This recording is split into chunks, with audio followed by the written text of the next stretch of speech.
Academic অ্যাচিভার্সের আরও একটি নতুন ভিডিওতে আপনাদেরকে স্বাগত জানাই।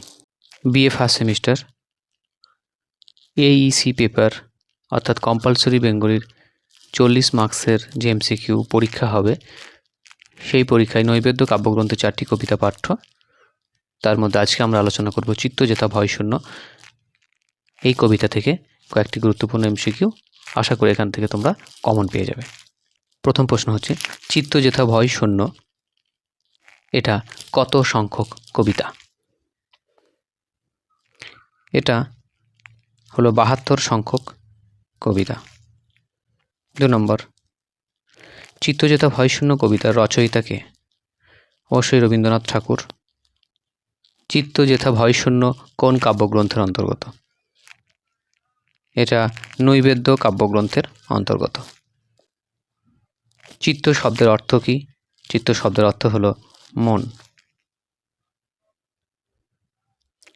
শির শব্দের অর্থ কি? শির শব্দের অর্থ হলো মস্তক। দিবস সর্বরী শব্দের অর্থ কি? এর অর্থ হলো দিনরাত্রি। বসুধাকে বলতে কি বোঝানো হয়েছে? বসুধাকে বলতে পৃথিবীকে বোঝানো হয়েছে।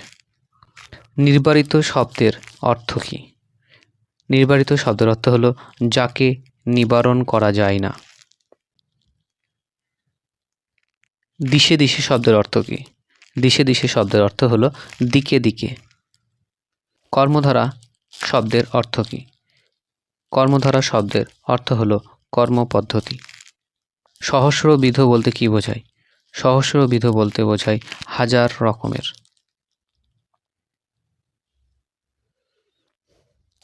চরিতার্থতায় শব্দের অর্থ কি? চরিতার্থতায় শব্দের অর্থ হলো সার্থকতায়। তুচ্ছ শব্দের অর্থ কি? তুচ্ছ শব্দের অর্থ হলো সামান্য।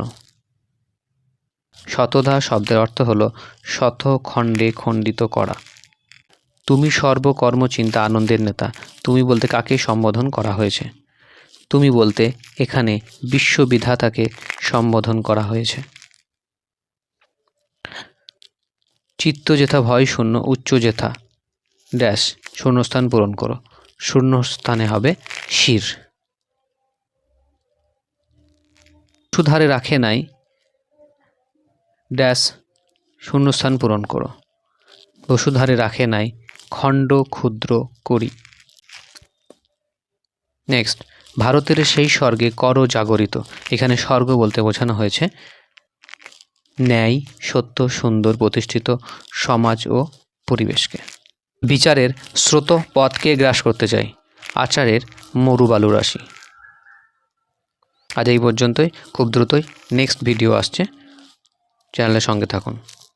ভালো লাগলে লাইক, শেয়ার এবং সাবস্ক্রাইব করুন। তোমরা যদি এই পিডিএফগুলো পেতে চাও তাহলে আমাদের ডেসক্রিপশনে আমাদের টেলিগ্রাম চ্যানেলের লিঙ্ক আছে, সেখানে ক্লিক করে সরাসরি তোমরা চ্যানেল থেকে এই পিডিএফগুলো সংগ্রহ করে নিতে পারো। ধন্যবাদ।